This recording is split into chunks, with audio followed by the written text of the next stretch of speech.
I think the hardest part, like for me, was my mom like discrediting like my trauma. She at one point told me to get over it because I wasn't physically wounded. I Right. wasn't shot. I was shot at, but I Mm-hmm. wasn't shot. And she told me to fucking get over it. I have 4 kids. I would never tell my kid to get over something.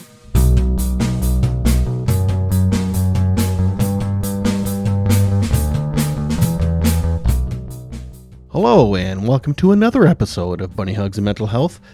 I am your host, Todd Rennebaum, and this is episode 77. Can you believe it? 77 episodes. Whew-wee. I didn't think I'd do more than 5 or 6, so this is pretty good for me. And you know what? This is a very, very good episode. They're all very good episodes, and I honestly believe that. But this one, it's really great. Amy and I, we really connected, and we're good pals now.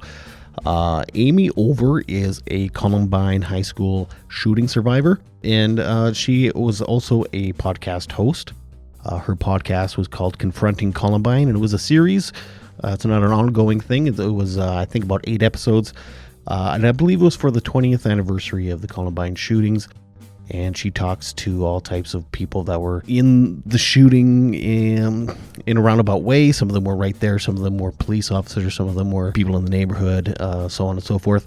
And it's just a really, really great series. So that's Confronting Columbine. Now, I'd also like to really quickly talk about next week's episode. I'm speaking with Dr. Sudhir Gad. And Dr. Sudhir Gad, he's an advocate for lithium. Not just for severely mentally ill people or people bipolar or schizophrenia or whatever reason you use lithium, but it's actually an everyday supplement. There's really good things about lithium, apparently.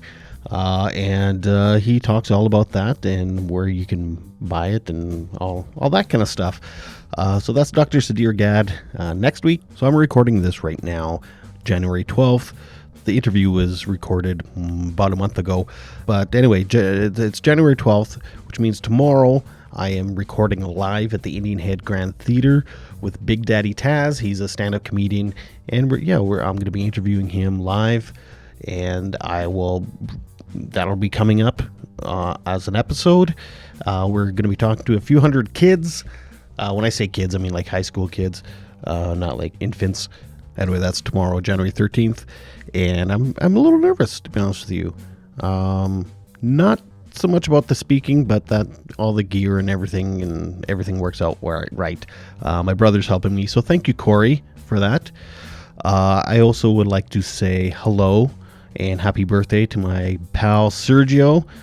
And I also want to say hello to my friends Brett, Kurt, Kyle, Derek, and of course Noreen. I have friends who lost someone very dear to them, and I'm thinking about you all, and I love you guys, so I'm so sorry for your loss.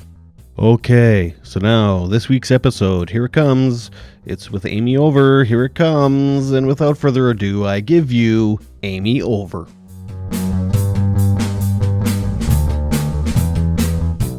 Thanks for having me. And, I think with the work that you're doing is really powerful. Oh, thank you. And same. Your podcast was amazing. Thanks. It was heavy. Yeah. Like I said, I binged it, but it was so heavy. Maybe it was one of those things I shouldn't have binged, Yeah. I've gotten that a lot. And with Glass Entertainment Group, one of like the biggest kind of like critiques we got was because it was so heavy. So it's definitely like producing it. I helped produce it, and there were days that I literally went into my room after recording and curled up in a ball and was not well. So yeah, I can imagine. So I talk about heavy stuff all the time on the podcast, but I didn't go through it, like I went through my own stuff, but I'm interviewing people that are, we had separate journeys where you were talking with people that were on the same journey as you. And so, it would be pretty triggering at times. And yeah, really triggering. And then, Confronting Columbine was, it was a year and a half in the making, and really, I got to produce it and help facilitate like the direction that it was going in. I didn't want it to be about the perpetrators at all. Mm-hmm. I wanted it to be focused on the investigation and other people's journeys and what they're going through. Mm-hmm. Because this is a lifelong process. When you have trauma, it's a lifelong um, process that you navigate through. And everyone's on their own steps and their own time, and we've got to figure that out. So that's why I'm a huge advocate for mental health and yeah, and survivor mentality. Yeah, it was really fascinating speaking to the different facets from the some of the kids that were there to some of the people that like your coach's daughter, your coach who Dave who Yeah. passed away, to his family, to investigators that came in later. Like it was really well done. You got to Thank get kind of a you. lot of perspectives of this mass tragedy. It's been almost 24 years since Columbine happened, and I got to, some things are kind of blurry. So I got to like, really figure out if I was on the hit list or not. And, because things are like super blurry when you're going through something traumatic like that. And I never really wanted to know. But then, once diving into the production and stuff, I'm like, oh, and talking to Kate Batten, the lead investigator, I'm like, I guess I do want to know if I'm on this hit list. And it helped me kind of heal. And then on top of that, I got to meet this wonderful man that let me into his house, the day of the shooting, and I never like got to meet him, and I finally got to meet him, and that was something that like kind of was closure for me Mm-hmm. that I didn't know that I needed 23 years later, but I did. Right, because you were in the graduating class. So after the shooting, that was your last day of school there. You never ever went back. So that would No, be. we went to Chatfield High School and finished out like after the funerals. We had our some of our special senior things we got to do at Chatfield and got to finish up some of our classes and stuff. But like it was really an odd time because we were all in shock, and we were basically sitting around in groups of like they were trying to like it was like cat herding. They were trying to like figure out what the hell to do with us, because none of us could obviously focus on doing any curriculum or any work. So it was literally just us sitting around and kind of navigating through feelings and not talking. Some were talking, a lot of crying, a lot of you know I don't know, like media jumping out of bushes, and it was a really bizarre, weird time in my life. Hmm. Yeah. Yeah, and but then never really getting that closure because you never went back to Columbine at all. Whereas other classes below you Yeah. actually got to go back and kind of deal with it all, and you got to kind of got some closure and got to move on. Whereas like your last day of school at Columbine was that Yeah. day. Yeah, that'd Yeah, and be. and I have mixed feelings about whether I would have wanted to go back. Mm, I mean, just knowing Columbine and what a wonderful community it is, I think I would have wanted to go back because I would have had that support system. I mean, it was not pretty. My I don't know, my freshman year in college and like a couple years after that were really nasty and ugly, and a lot of addiction, a lot of coping with alcohol, blacking out, just trying to numb the pain. mm-hmm, mm-hmm. That was what I was trying to do, and I wasn't ready to go to therapy yet. And that's normal, when you go through something like this. But it wasn't until I met my husband, and a couple years later, where I was like, okay, I need help, Mm-hmm. and that's when I started my path to healing. Yeah, the interesting thing I noticed was one, um, your mother wasn't exactly. She wasn't not supportive, but she wasn't. She wasn't. What's the word I'm looking for? She wasn't It's as okay. supportive as other parents, Yeah, perhaps. And I don't know if that was just ignorance or just her way of coping. And then the other yeah, thing is, I noticed about the trauma was when you spoke with other people that were there, and how later in life they like it just followed them all through life between broken marriages, addiction. Even one student took his own life, and it's like Yeah. it's not you don't get over it in 2 weeks. It's taken people 20 years, Yeah, and still, I and mean, still, I yeah, still have survivors that are coming to me, and how do I get help, or an interesting thing is once a lot of my peers became parents right, and their kids start going to school, they really are struggling with, that safety aspect and that safety, like how do I navigate my kids going to school and my feelings of them going to school, and do I homeschool or what,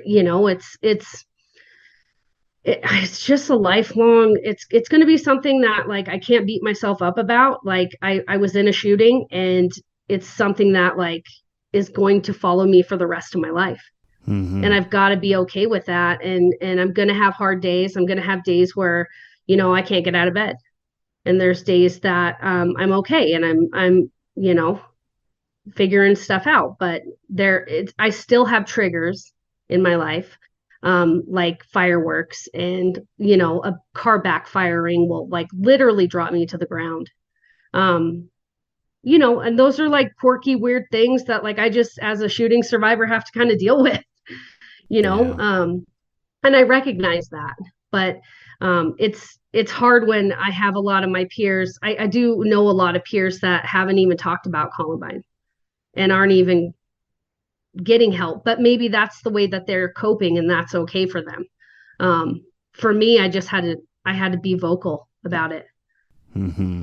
Yeah, me too with my stuff.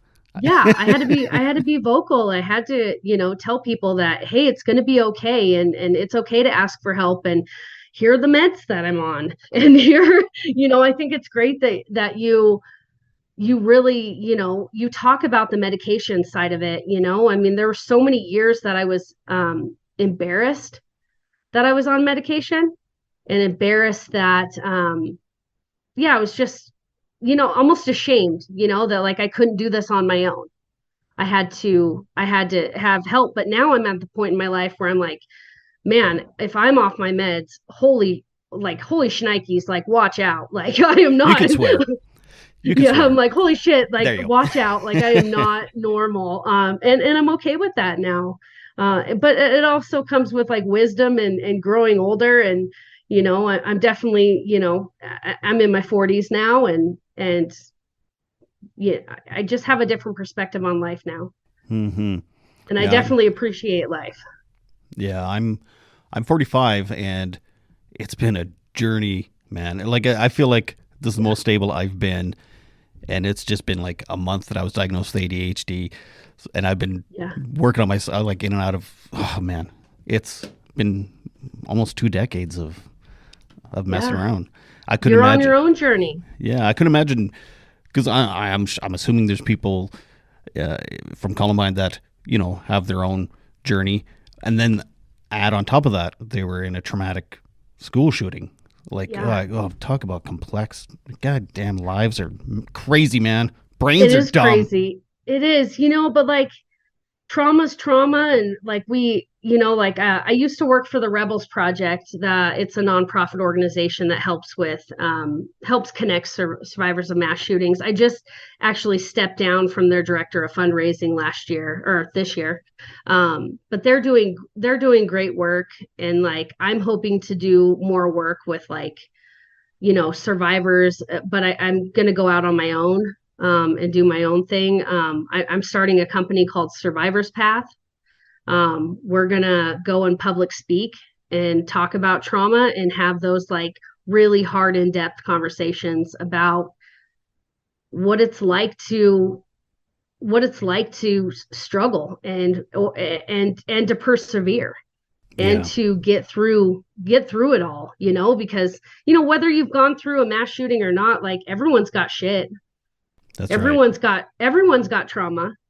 Yeah, Like I don't care what family like dynamics the people come from. Like I had trauma even as a young child, right. with my dad being sick and stuff growing up.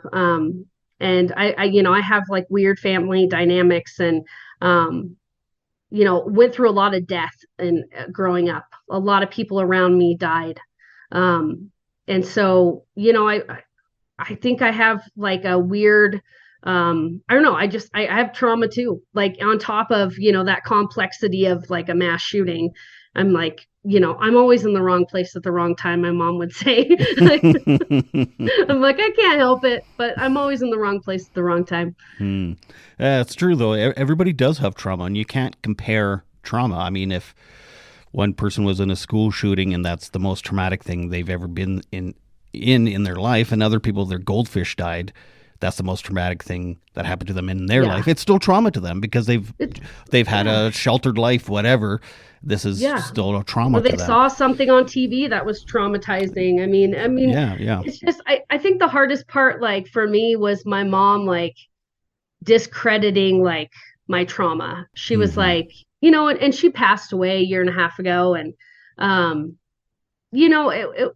I'm still like grieving and coming to terms with that, but she at one point told me to get over it because I wasn't physically wounded. I Right. wasn't shot. I was shot at, but I Hmm. wasn't shot. And she told me to fucking get over it. Hmm. And that wrecked me, you know? That's a trauma of its own. Yeah, that just wrecked me where I was like, man, like, you're my mom. And you're telling me, like, I need you to be loving and supportive. Like, I have 4 kids. I would never tell my kid to get over something, Hmm. I mean, I I don't know. It's just as a mother myself. I mean, just those harsh words, and that's something that I'm working through with my therapist and trying to come to terms with. Now my dad has been like really supportive. He's a Vietnam veteran. He's been like really supportive in my life. Hmm. Um, Your but stepdad, right? no, my real dad. Oh, Yes. I got your story confused. Yeah. I thought No. your real dad passed. No, my mom just passed. Okay, but I thought when you were younger your dad passed, but he was sick. He's sick. Yeah. I listen He's to a too many he's podcasts. You know what I mean? They all no get no muddled up. So I kept my dad. I'm really protective of my dad, and I kept him out of the podcast for various reasons. But he's a Vietnam vet and just a stand up dude. Like he's always like coached all my basketball, and he was just there. He's always been there. But after the shooting, I think from being in Vietnam and his trauma, it was too much.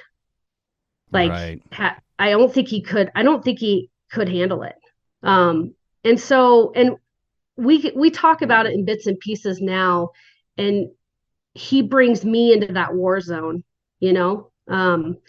He'll put himself and me into that war zone, and I've kind of been like really protective of his mental health, and that's why I didn't bring him in. I didn't bring him into it. So, but my dad lives like 5 minutes away from me. We're homies. We hang out. We have lunch every week. Like he's like my biggest advocate and my biggest supporter. So, he just he couldn't hang. He couldn't handle it when I went through the shooting. Hmm. That's fair. So, yeah. I mean, Yeah. it's unfair, but it's fair. You know what I mean? Yeah. Yeah. Yeah. Yeah. Um, so when you did the podcast, was that the 20-year anniversary? Yeah. It was okay. Uh, yeah, it was about 20-year anniversary. So, and they're talking about doing some stuff for the 25th anniversary. I don't know if I'll do anything with Glass Entertainment Group, but um, yeah, it was big shoes to fill because the first confronting Columbine was confronting OJ Simpson, Hmm. and then they asked me to do it, and I'm like a freaking nobody. Like the other lady was Ron Goldman's sister, so she was like already in the spotlight and stuff, and so they brought me in, and a lot of people were like, who the hell is this chick? Like why is she who's Amy over? And I just I I really enjoy, I'm proud of the work I did with Confronting Columbine. I'm very proud of it. I didn't have a lot of support with my peers.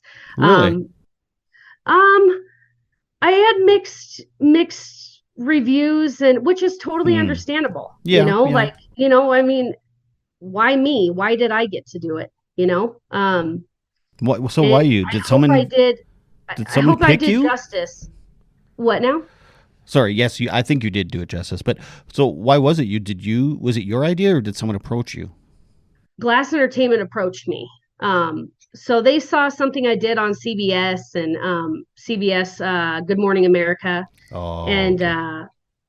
they had asked, I think, another girl to do Confronting Columbine, and she declined.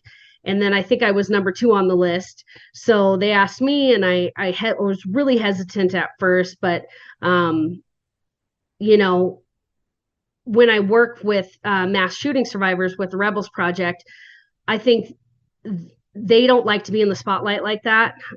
So I think it was like really, shocking for them to support that I did this. So that I did the, confronting Columbine. But I had some support like with my peers, but it was a mixed bag. Some people were like, Amy, you did a great job, or Amy, I can't listen to it. It's too hard, like, and I respect that. And I totally respect that, and maybe someday they'll listen to it, because it's not about the perpetrators. It's not about that. It's about Greg Barnes live, and it's about, really getting to the nitty gritty of what the investigation was about. Mm-hmm. And then, bits and pieces of stories of, Zach and Zach. And, they were huge advocates and like big supporters of me. But, you know, it, it was hard. A lot of people just said, I straight can't listen to it. It's too much. Hmm. That's fair. So, Like, I mean, if it's triggering, that makes sense. But it definitely wasn't like there was no exploitation. Like there was no, I mean, like no, I sometimes, made sure. yeah, Yeah. like even when I'm doing this podcast, it's like I worry people think I'm just exploiting people with traumas and stuff, and it's like, because sometimes I seek out higher profile people and stuff, and it's like, but that's yeah. You listening to it, I could definitely tell what your intentions were. I mean, it wasn't anything to do Yeah. with exploiting and making money or whatever it was. But Well, um, at first they wanted it to go in like the Marilyn Manson direction. To be honest with you, like oh, they wanted it to go in that direction. right, okay, because you were like you So, squashed that in the podcast. Like there was oh, all types of stigmas, no, rumors and things that yeah, you hear about yeah. the shooters No, and we squash all that because that's not what Columbine's about, yeah, and I mean, like the trench it coat was army or whatever the hell they're mafia. called. Yeah, Yeah, they wore freaking trench coats at school. It was weird, but they weren't like this mafia, like a mob, that yeah, yeah, and the I don't shooters know. weren't even in that, were they? No, they weren't even they wore trench coats that day. They wore trench coats, but they weren't, I mean, they were like any other group at Columbine, I mean, you had your jocks, you had your potheads, you had your just like any American high school, Yeah. except we had these dudes that wore trench coats sometimes, but it wasn't like they all got together and had this like mob, and it wasn't because of, the shooting didn't happen because of freaking, Marilyn Manson and music and video games. And it was their parents fucked up too. It was like, you need to know what your kids are doing. How do you not know your kids are building pipe bombs? So how do you not know that shit? um I don't know, like, there's so many factors to it and stuff. But Columbine was a great school, is a great school. It's an amazing community. I still am involved in the community, and I think I will always be, Mm-hmm. you know? And I understand why it's kind of a well. There's a couple of reasons why it's so people are fascinated with it. One, I mean, no, it wasn't the first school shooting, but it was the first major one, the first one where like media and it's like it was a zoo. The second, it was like there was two shooters. Like I how the hell do these two guys find each other and do that together? Like, what are the I odds of know. that happening? So it I was know. double bizarre, and It, now it it's was like it is just a double common thing. bizarre. And then it was supposed to be a bombing. It wasn't supposed to be a mass shooting. It was supposed to be a bombing. Yeah. Um, I mean, they had bombs all over the school, and how they articulated that, how they masterminded that is fascinating in its own, like it's sickening. It's just like how did they get away with all of this? Yeah. It's just and then they had lists and they got together, and I mean they were both crazy. Like how do you find two crazies that go and do something to this magnitude? It still baffles me. Yeah. Yeah. Yeah. Yeah. Totally. Totally. Yeah. Like yeah. Yeah. It's baffling how these two guys found each other and one, like, people get together and do stuff all the time, but always one backs down or one tells somebody Yeah. or that means there's, instead of two parents, there's four parents to catch, and none of them caught. Yeah. Like, it was just so bizarre how it all spanned out like that. It is. But I mean, it's just crazy that like we're still 24 years later now mass shootings are a part of our society, and Yeah. it's I always get asked the question, like, how do we stop this? What do we do? And I think a lot of it, and 99.9% of it, boils down to mental health. Hmm. I mean, you can get into the gun stuff, but I try to stay away from that. But like, I noticed it's that. a lot of it's mental health, and how do we get to these kids before they get access to a weapon? How do we Hmm. get to them? How do we, I know we have systems in place, but like, I mean, I'm not going to lie, as a parent, I'm scared shitless that my kids are going to go through what I went through. Yeah, and even in the Rebel, I'm sorry, I forget what it's called. The Rebels Project. Yeah, the Rebels Project. You were talking to one of your team members, and she had a family member. Well, so she was in a no, she had a family member in a shooting. Then she also had a family member that was a shooter. Yes. So, Like, how does that, like, what do you do with those dynamics? yeah, and like, how often does that occur that you're able to be on like, that's a lot of shootings to be around, to be on both sides of it, you Oh, know? I know a survivor in Paducah, Kentucky, who they were in the Paducah shooting in 1997. Then their kid was in the other shooting in Kentucky years later, like a Good couple years ago. God, So, I mean, literally it's like generational mass shooting survivors. that's It's incredible. heartbreaking. I don't know if you know, but Yeah, I'm in Canada. you're in Canada. Yeah. So, I I kind mean, of I kind of got the gist you were in Canada. What part are you in? I'm in Saskatchewan. You are cool. It's the That's awesome. Kentucky of Canada. That's awesome. Oh, that's funny. Yeah. I'm from Seattle, so Mm, yeah, right. You're close to BC and I was Vancouver, and close to BC. Yep. yeah. Yeah, so I mean, we do have school shootings here. I think the last school shooting in Canada was actually in Saskatchewan, and there Wow. was a few people that were shot. But it is very, very Rare. rare. Yeah. And I Why do you don't. think it is? Why do you think it is so rare in Canada? Do you think it's because do you guys have a lot like good mental? You guys have a good mental health system, right? Well, I'll say no. I don't. Okay. I mean, I can't compare it to the states, but I mean, that's part of my advocating. Like 6 years ago, I started advocating was because the mental health system was so terrible in my province. Anyway, I can't. Every province is different, but we still have people going to the hospital asking to be asking for help, and then they're getting pushed away and then dying. Taking their lives hours later. Yeah. Um, but Is your mental health, do you guys get it covered? Is it it covered? is, yeah, it See, can ours be. is not.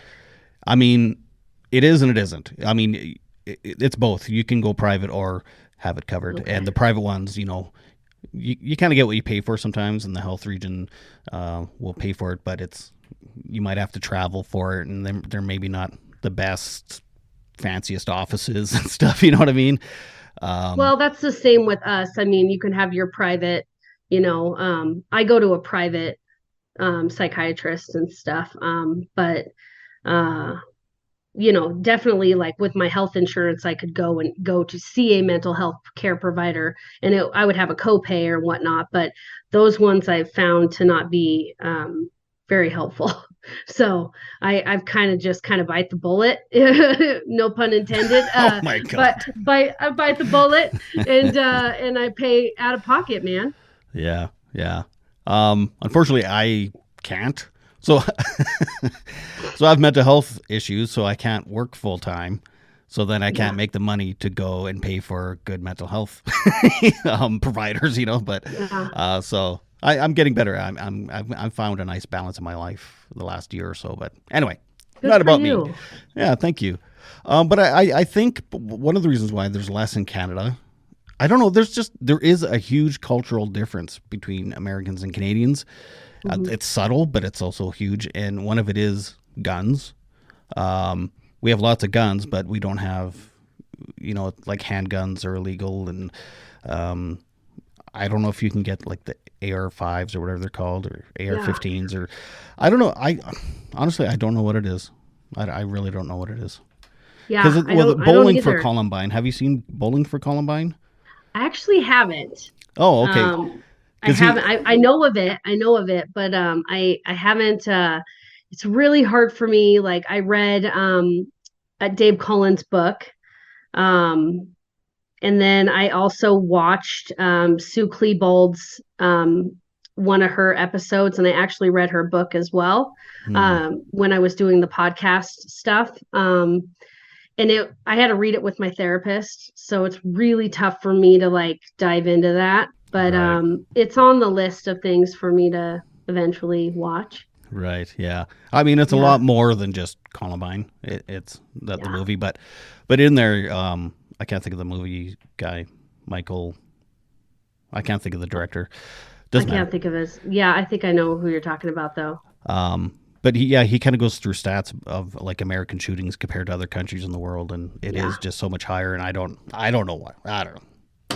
There's no one single answer, right? It's a complex, like anything else. It's a gun issue, it's a mental health issue, it's everything, and everything involved. And you know what I found doing the podcast was that it's a young male issue, Mm-hmm. Right. Right.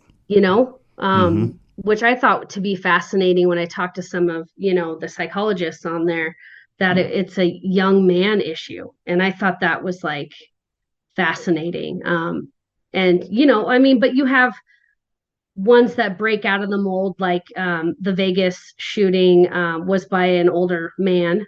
Mm-hmm. But typically it's like young males. Yeah. So that's like really disturbing. I'm raising two young men, I'd like to think that I know their mental health, um, and what they're doing and what they're up to, but it's scary. It's Mm-hmm. scary. I'm not. It's kind of scary living here, Yeah. and I live in suburbia, Parker, Colorado. It's like beautiful, but But it wouldn't Colorado, surprise me if a mass shooting happened. I mean, just the other day you had one in a gay bar again in Yeah. Colorado. What? Why What? in Colorado? Why are we having like we're known for mass shootings and weed? Like why? Yeah, Like we're I a don't know. happy, this is a happy state and a lot of athletic, like, I mean, there's always something going on in Colorado. And that's what I love about Colorado is that there's always like something fun to do and there's sporting events and like, I mean, I just like it's a great place to raise a family, but like we have these horrific tragedies that are happening all around us, and we've got to figure out like what's going on here, what's in the water. Yeah, and I mean it's visually a beautiful state. Like I don't know. It's gorgeous Yeah, here. Like I yeah. I don't I mean I wouldn't raise my family anywhere else. Mm-hmm. But I'm scared that something's going to happen, but I've got to keep on keeping on, try to advocate for mental health. I've got to try to, get my story out and hopefully help people. Mm-hmm. That's my goal, is to Yeah. help.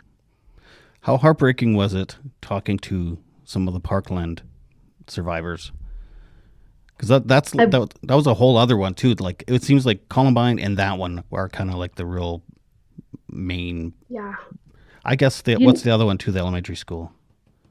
Sandy Hook. Yeah, I guess those three are kind of the Yeah. main ones you hear about. But yeah, Yeah, it was tough working with I actually went after so working with the Parkland community. I've worked with quite a bit, and it's tough. It's really tough.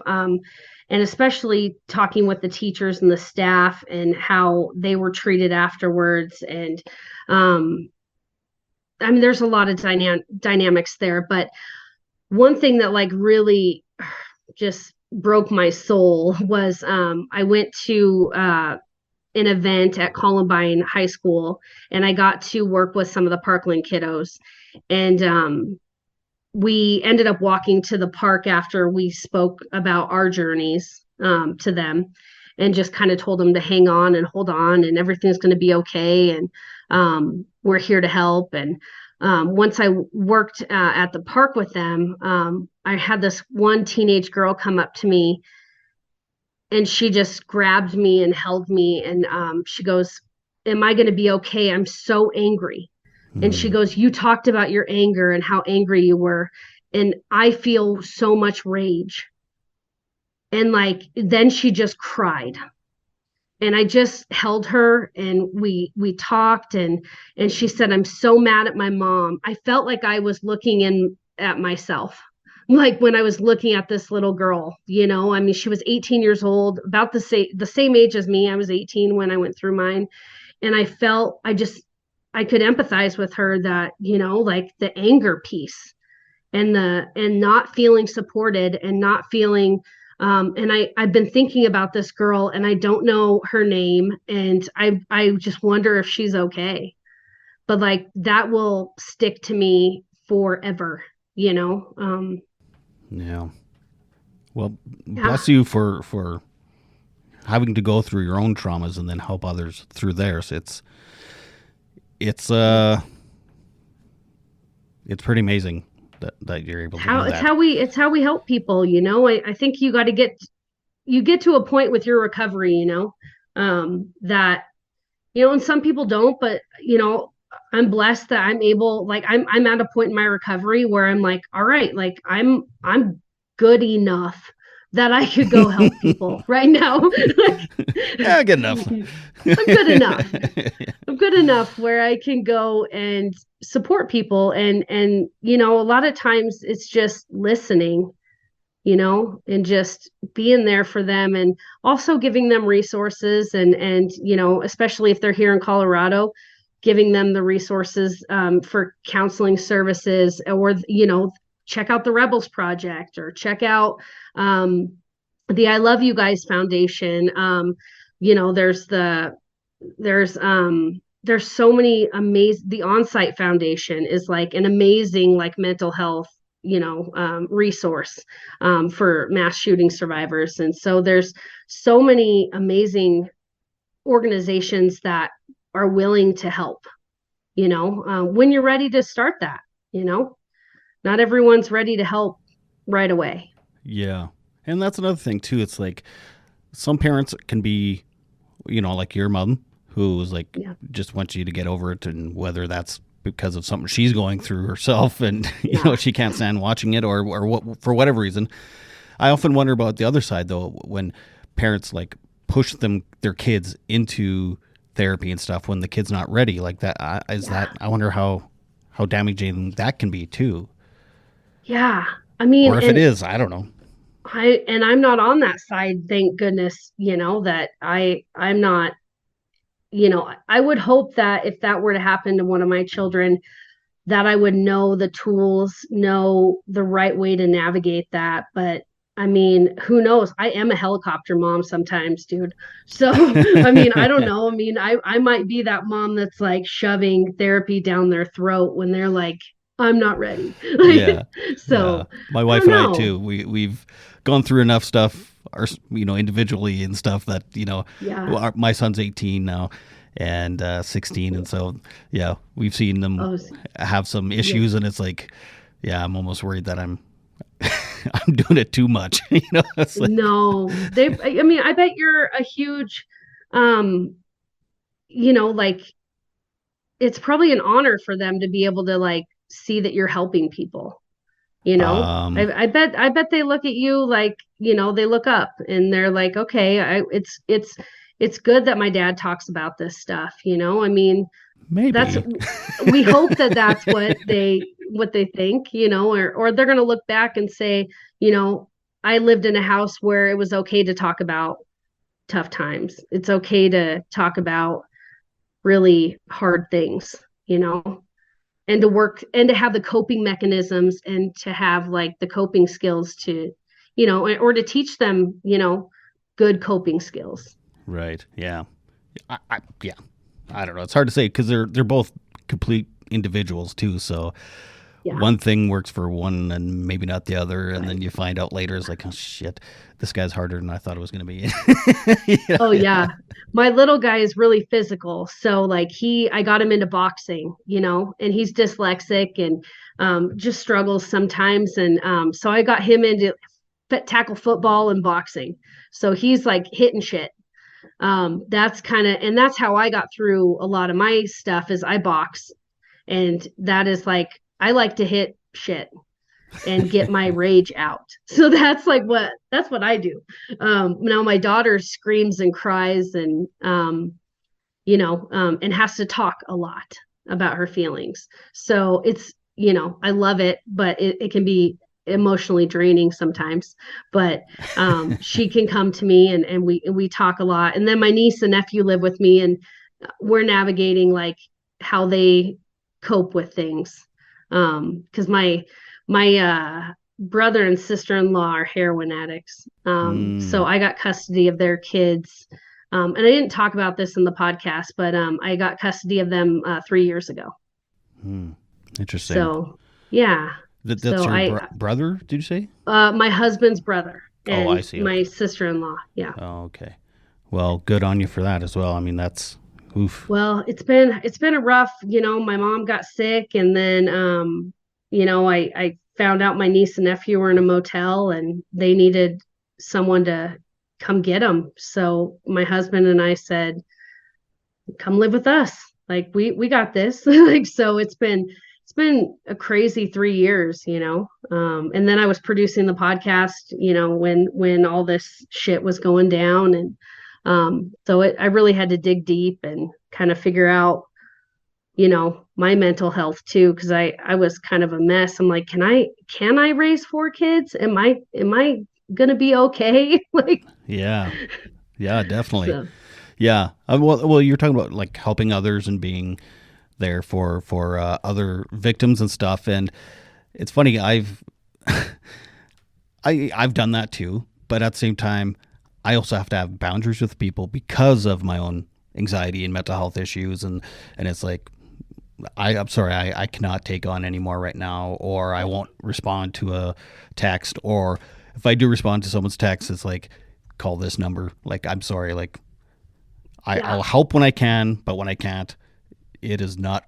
I'll be no good to anyone. I'm useless. So it's that's the amazing that best advice. That yeah, is the best advice is you said it right there, setting boundaries. yeah, And I do a pretty good job at setting my boundaries and good, good. who I can take care of, who I can't. I really I keep my circle small. Um, I think that's like really important. I have a good network of people that can help me and that I know that can help me on like a drop of a hat. Someone can come help, but you've got to set boundaries. Hmm. So Unfortunately, it's hard because you want to help everyone, right? yeah, Yeah. I've yeah, had a you few do, young and people. I've had a few young people reach out and it's like, sorry, can't. and then, yeah, and they're then like, I I feel like, can't. then they feel like, yeah, they're being invalidated. I don't want to invalidate them or make them feel neglected even more by another adult. But yeah, I just, Yeah, I've had a few cases where I've had to either delegate to another person or I just like physically, mentally could not help them. I was like, I can't do it. I don't have the capacity in my brain right now. So, um, yeah, I mean, it's just good to help. Like I'm down to help people, and I hope that this next venture I'm on, and I'm going to be able to help people. Mm-hmm. What's the name of the new foundation? Survivor's path. Survivor's Path. Yeah, because What's your vision? we always talk about walking a survivor's path with them or their journey with them. We're going to go speak at like conferences and we're going to facilitate mental health workshops. Um, I would like to have a nonprofit on the side of it where a certain proceeds from public speaking go to just a bank account where it I pay for people's mental health services because it's not affordable at all. It's not fair. And when someone's ready to start that journey or start that path and you can't afford it, like what are you supposed to do? So I want to be able to like help facilitate that and help people be able to pay for their meds, pay for their if they want to do goat yoga or I don't know, like acupuncture or something for their mental well-being. I want to be able to help support that. And then there's a couple survivors that I'm going to work with that we're going to go around and speak and hopefully bring on more survivors and talk it to law enforcement, to schools, to really get in there and talk about school safety and parenting as a survivor and just share our stories Hmm. of survival And when you say survival, is it all survival of mass shootings or just in general of in mental health general. issues? Mental health, I mean, just we all go through seasons of our lives, and we've got to figure out a way to help each other and a way to help our mental health physically. So I'm excited for this new venture. It's in like the I just got my logo, like we're like That's the fun yeah, stuff. Yeah. it's the fun stuff, but it's a little nerve wracking because I worked for the Rebels Project for 7 years, and I hope to work with them too. And because I think we've got to collaborate as survivors. Hmm. Um, so that's kind of my plan. Well, that sounds amazing. Yeah, I, I'm I excited. I'm excited for you, and I wish you all the best in that. Thank you. You've got more energy than me, because every once in a while I'll be like, oh, I should start something else, and it's like, you know what? No. No, you're doing good. You're doing good work. You're getting the message out. I think it's important for people to hear, you know, um, what you're going through and how you get through it, Mm-hmm. you know? Well, I'm always fascinated with the guests I get, and it's amazing how many people are willing just to talk to me about this stuff. Because for years I was doing my own talk and walking around. Walking around, I was walking. I was driving around doing talks and stuff too. And it's like Yeah. after a while, I don't know. Maybe you'll find this, or maybe you've found this. You get tired of telling your own story. It's like, okay, there's only Yeah. so much more I can do, and so it's, yeah, you want to kind of create another platform for others. It sounds so, Yeah. yeah. Well, maybe we could have you come out to Colorado and be on one of our platforms. That would be Oh, awesome. that That would would be be awesome. yeah, I got to get rolling with it, but once I get rolling with it, I'll definitely be in touch with you and we'd love to have you come out and do a workshop with us or something. Oh, that'd We be could really cool. yeah, we could collaborate and stuff. I think it's really important for males in particular to talk about mental health. Mm-hmm. Yeah. My husband's not so good at that. Or your dad. It sounds like. No, he's not. They're not good at it. And I'm trying to raise two boys that I want them to communicate and ask what they need and when they're struggling and Mm-hmm. it's hard. How are your your in-laws doing? Are they still using? Still out and about? Yep.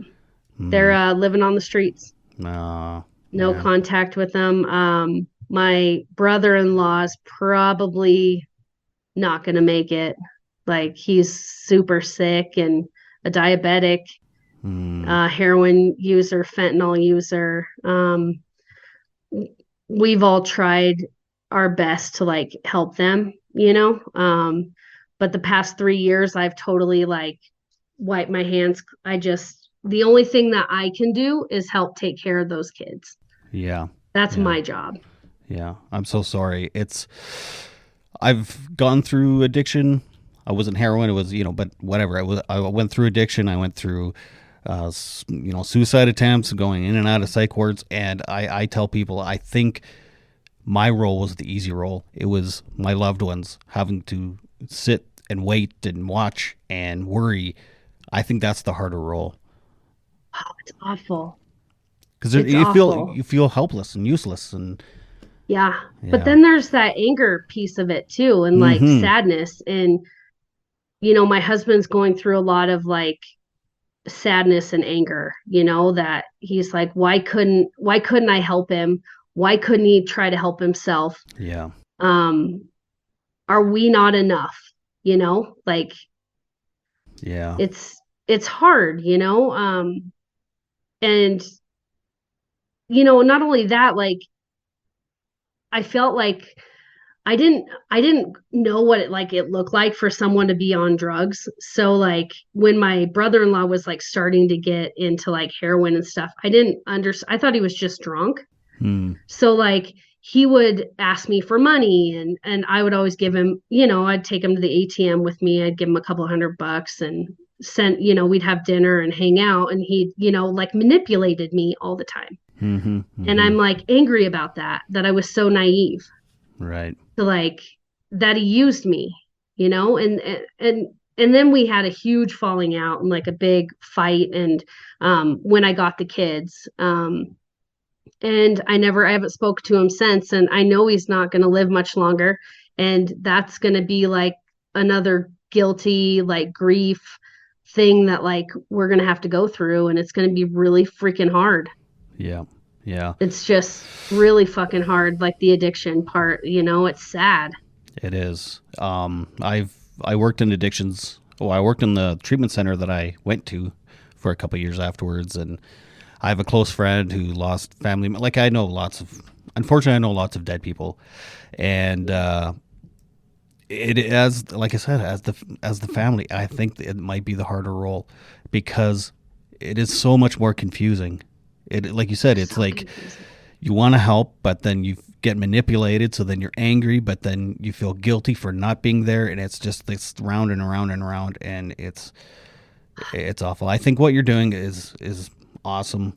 You're taking care of their kids. You're doing the best you Oh can. yeah.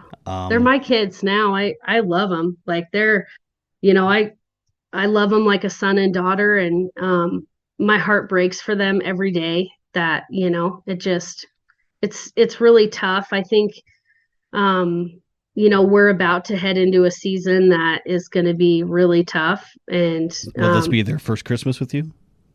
no, will be their fourth. Fourth. Oh, right. You said 3 years. Okay. Yeah. Right. Sorry. Yeah, this will be our fourth Christmas. We just got our family pictures taken, and it was really, I have to laugh about, like, I always try to find like some funny, just I have a goofy, probably not goofy right now, but I have a goofy sense of humor. Um, but I remember the first year I got the kids, I didn't tell anybody at all, like I other than like our immediate family. And I'm really into Christmas. So I got Christmas family pictures, and James and Maddie, my niece and nephew, are in our family pictures now. And I send out my family Christmas cards, and everyone's sending me like DMs. They're like, "Holy shit, Amy, like you have two extra kids. Who are these kids?" Like everyone's like, "Who are these kids? Who are these kids?" I'm just like, I just put two extra kids in my Christmas cards, and like they're like, "What?" They're like, "What the hell?" Like they're like, what's happening here?" So it was kind of funny because I'm a pretty private person. So like I keep to myself a lot with it when it comes to like family stuff. Because what are you supposed to do? Post on Facebook? Like, so Yeah, my, yeah, my brother and exactly. sister-in-law are crackheads. Like, what am I supposed to say? Like, happy day, our family has grown by two. Yeah, I'm like, Like, what am I, like yeah, so I just did that. So now everyone knows that, that James and Maddie are ours and they're a part of our family. And I couldn't be more blessed and happy, At first it was tough, but now that the parents aren't involved, it's it's just like we have our own family dynamics now. Like we're our own family. But it was really complicated when I had the what are they called, like guardian ad litems involved, and like the state workers. And I mean, they really like made us feel like we were the victim, like we were the bad guys. So it was, because they give mom and dad so many chances to get their kids back. Here in, Colorado, like they give you can like shoot up heroin and go see your kids. It's not fair. And then we're the ones that get like, you know, scrutinized if like, I don't know, like anything. Like it was a tough time. yeah, I But we're can. done with all that shit now. Good, yeah. I can only imagine how difficult that would be. So, do you mind me asking the ages of the kids? They're almost 17 and 14. And the other two? And then my daughter's 17 and my son is 10. Oof. It's gonna be I know. four I got it, teenagers. man. Oh my God, they eat so much. Oh my god, I know. My 16-year-old is as thin as a rail, and it's like, dude, where's this food going? In your feet? Because he's got massive feet. I'm like, That's so funny. Yeah, we spend I'm not even gonna, it's embarrassing how much I spend a week on groceries. And they're like, there's nothing in the house. I'm like, dude, like, come on. Like you guys eat and they fight over food. And like, I mean, they're like savages, they like fight over, Doritos and stuff. It's pretty awesome. well, yeah, I think we could start our own support group for Right? I parents need with that. hungry teens. I know. I got hungry teens, man. And my fifth grader eats more than the teenagers. Thank you so much, Amy. That's amazing of you to do that and to speak with everyone and to keep doing that kind of work, starting your new organization. And Amy and I have been talking a little bit, and we plan on doing a lot of collaborating and some working together in the future, and I can't wait to do that. And yeah, that's very exciting stuff. So thank you again, Amy, for everything you do. Thank you, everybody that leaves comments and things and reviews, ratings on whether it's on Apple or Facebook or Instagram or whatever. I got a couple really nice new reviews, and I'd like to read them for you, if I may. This is from Carrie Hind. She sounds lovely. Captivating and compassion, ... I am so impressed with how you take on these difficult subjects and allow people to tell their stories in their own way. Always time well spent listening to this podcast. Thank you, Todd. Heart emoji. I'm assuming that's how she sounds. This is from Daniel Unmanageable, who was a guest on my show. I was a guest on his show. His show is called Hard Knocks Talks, and it's about sobriety and everything to do with sobriety and addictions and stuff. And he's a global superstar. Daniel's message says, "Great message, 5 stars. Todd has a way of keeping it light and finding the most engaging and guests who may otherwise prefer to stay out of the limelight. He has a way of encouraging confidence that I myself experienced when I was a guest. Highly recommend." I'm assuming that's how he sounds, even though I know exactly how he sounds. So anyway, that is Daniel Unmanageable, Hard Knocks Talks. Go check it out. He does Facebook Lives. He does the show live. You can also see it on YouTube. He has an audio podcast all over wherever you find podcasts. And support him. It's all about sobriety and addiction, and that's neat. one more thing. Well, a few more things. But this is one more. I'm going to be speaking at More Joy Regina, and that's an event in Regina, Saskatchewan. It's at the Connexus Arts Center, and I encourage you to go buy tickets and show up and check it out. I'll be one of the guest speakers. I believe there's 3 in total. I'm not the keynote speaker, but maybe next year. Who knows? Doesn't much matter. It's going to be a great event, and there's great speakers. There's going to be singer Carissa Holfart. She's going to be talking, and the keynote speaker is Darcy Lang. There's going to be therapy dogs, a stress kit station, photo booth, some other different services and fun things you can do. So come on down to Connexus Arts Center. That is January 25th. Doors open at 6 o'clock. Come on down, do that. Another thing I want to give a quick plug to is Teen Talk Tuesdays. If you have a teen and you want them to hear someone talk about mental health and addictions and all that kind of juicy stuff, you can go to a youthmatter.ca website. There is Teen Talk schedule there, and it's a Tuesday usually. Tuesday Teen Talk Tuesdays. That's what it's called. And they can watch someone talk and learn some stuff and get some tools and maybe relate. So that's Teen Talk Tuesdays, youthmatter.ca. And finally, if you would like to leave a comment, question, concern, review, please follow me on Facebook, Bunny Hugs and Mental Health Podcast, on Instagram, Bunny Hugs Podcast, and on TikTok, Bunny Hugs Podcast.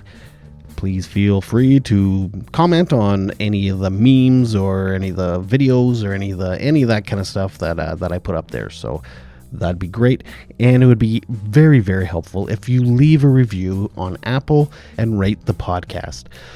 Okay, I think I'm done now. Oh no, there's one more thing.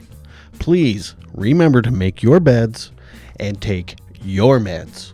Bye.